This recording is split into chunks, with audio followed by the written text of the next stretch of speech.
मुझे यहाँ छोड़कर कहाँ जा रहे हो? क्योंकि चंद्रगुप्त ने मुझे यहीं मिलने को कहा था। उसने कहा था कि वो आपको यहीं से ले जाएगा, पर अब यहीं रहेगा, कहीं मत जाइएगा। मैं शेष सभी की सहायता करने जाता हूँ।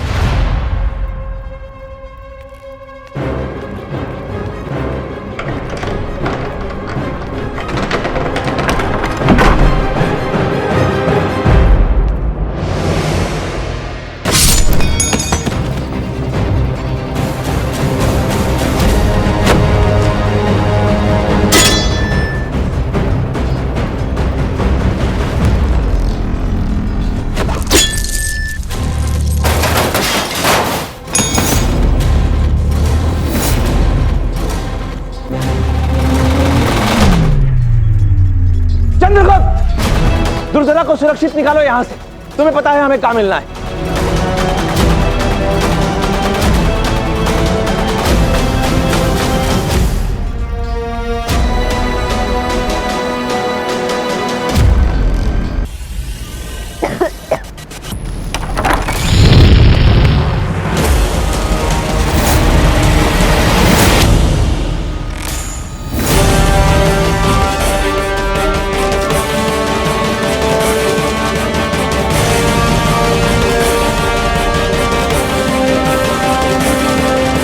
आचार्य, दुर्धरा शस्त्रागार में नहीं है। हाँ, मैंने अभी भी उसकी चीख सुनी। मैंने अभी भी तारिणी को दुर्धरा को ढूंढते हुए देखा है।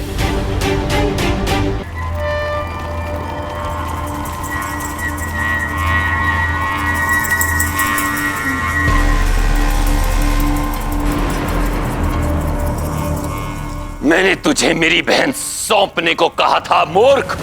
मैं उन्हें यहीं लाया था सम्राट, और उनसे कहा भी था कि वो यहीं रहें। पर पता नहीं अचानक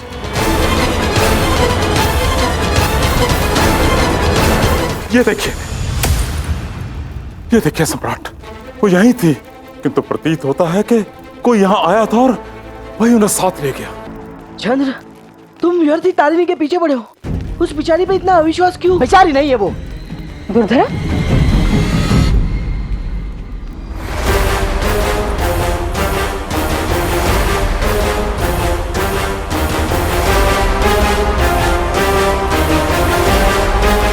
दुर्धरा, तुम ठीक तो हो?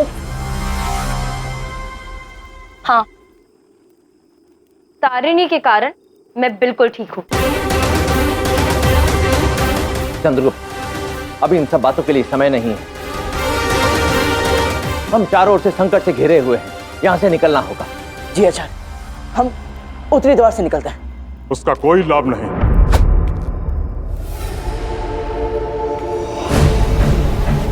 उत्तरी द्वार तो पहले ही बंद करवा दिया गया है।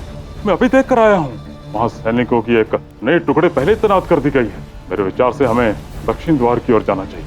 दक्षिणी द्वार? क्या तुम्हें पूर्ण विश्वास है कि वहां से हम सुरक्षित निकल पाएंगे? जी आचार्य, आइए मेरे साथ, आइए। ये दक्षिणी द्वार और कितनी दूर है? बस कुछ क्षण और सम्राट। यहाँ इस दिशा में आइए।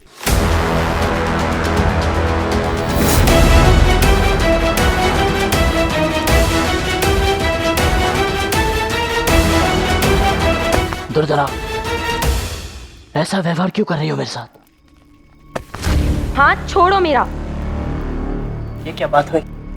गलती भी तुम्हारी और क्रोध भी तुम ही करोगी। मैंने तुम्हें जिस स्थान पर रुकने के लिए कहा था वहां से तुम चली क्यों गई?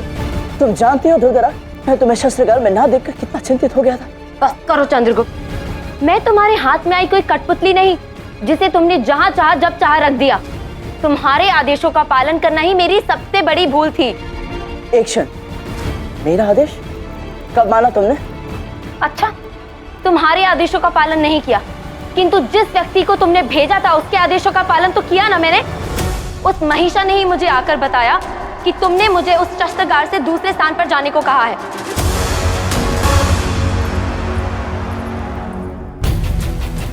अच्छा हुआ तुम मुझे यहीं मिल गए चंद्रगुप्त। मैं आचार्य के पास ही जा रहा था और उन्हें यह बताना है कि इतनी सारी स्वर्ण मुद्राएं मुझे तारने के समान में मिली हैं।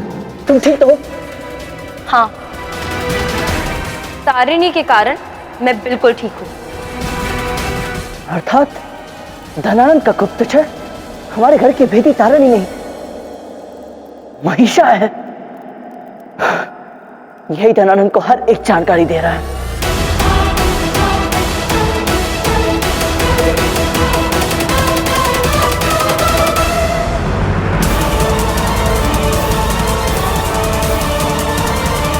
अब तुम्हारा काल निकट है चंद्रगुप्त।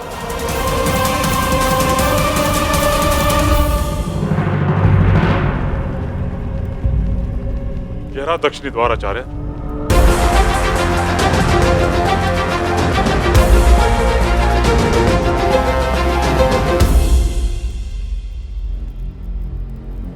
महिषा, हमें अश्वों की भी आवश्यकता होगी।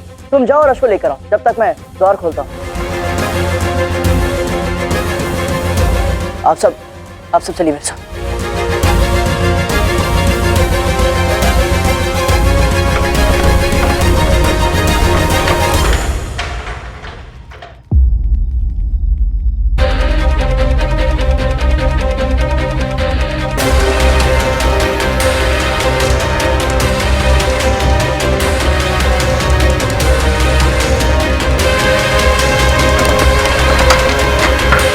चंद्रगुप्त, ये क्या कर रहे हो? आचार्य, हम सबको पूरी योजना के साथ छल करके फंसाया गया है। धनानंद किसी भी क्षण यहाँ आता ही होगा और हम सबका यहाँ से एक साथ बाहर निकलना असंभव है आचार्य। इसलिए धनानंद को रोकना होगा और उसे रोकने के लिए प्रलोभन की आवश्यकता होगी। वो प्रलोभन बनूंगा। आप लोग तुरंत यहाँ से जाइए आचार्य, शीघ्र।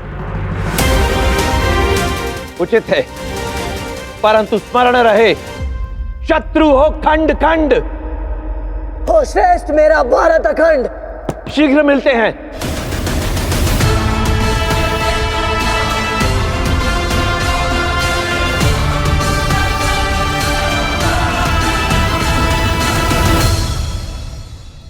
ये क्या किया तुमने?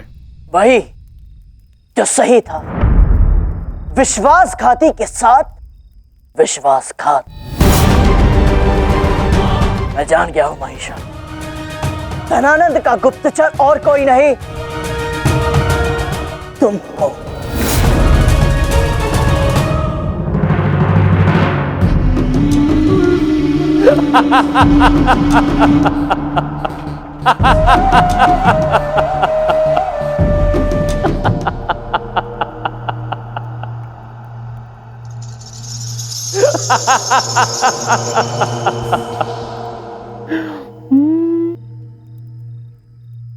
तुम ऐसा कैसे कर सकते हो महिषा?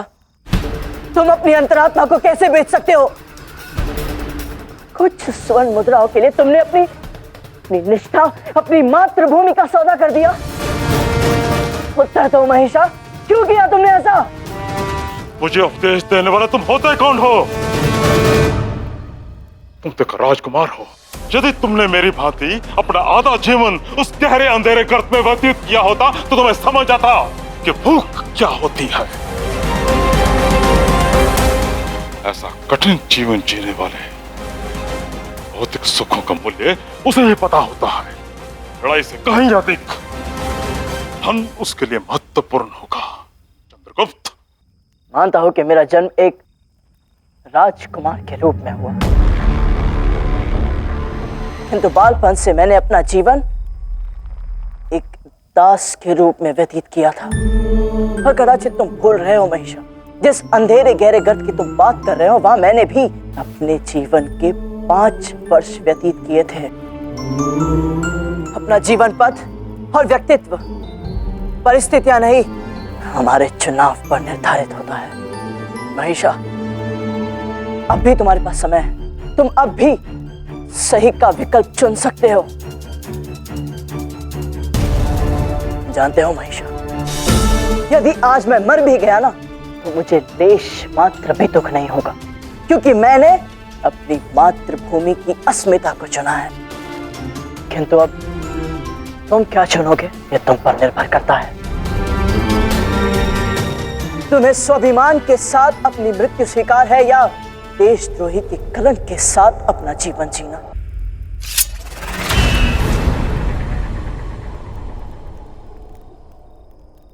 इसका एक ही उचित अंत होगा, किंतु इसका नहीं बल्कि तुम्हारा।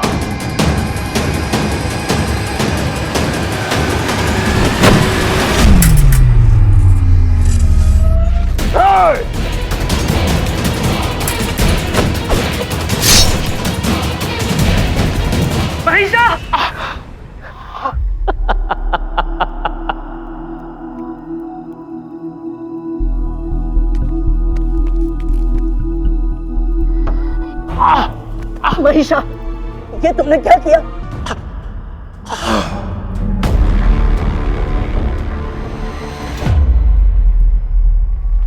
राम राम राम राम राम राम राम राम राम राम राम राम। बंदी बना लो इसे।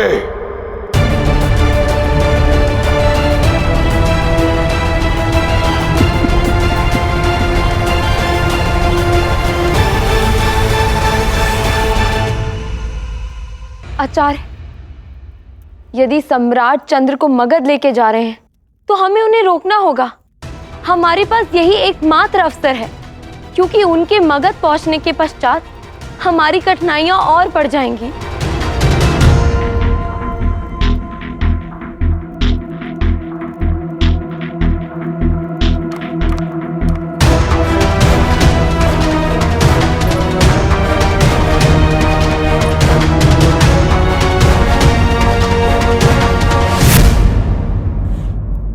चिंता मत करो दुर्धरा, आचार्य कोई ना कोई मार्ग अवश्य निकाल लेंगे। पता नहीं इस समय चंद्र के साथ क्या हो रहा होगा।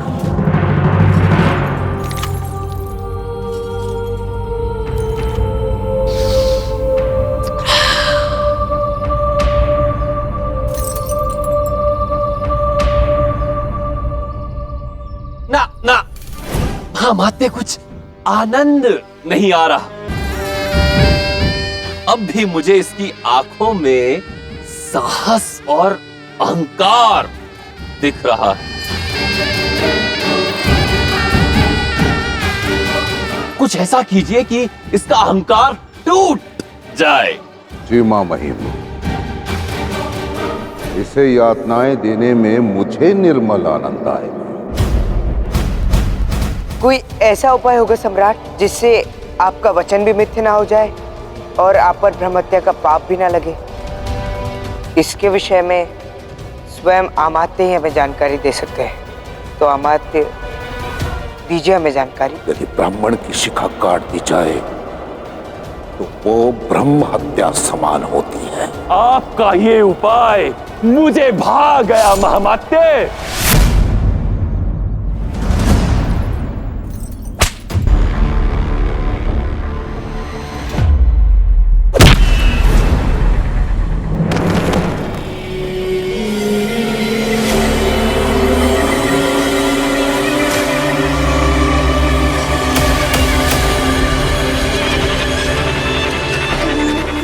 धरती माँ, जब तक मैं आपको इस क्रूर धनानंद के पास से मुक्त नहीं करूंगा तब तक मैं नहीं मरूंगा। ये मेरा वचन है कि मैं अपनी अंतिम श्वास तक लड़ूंगा।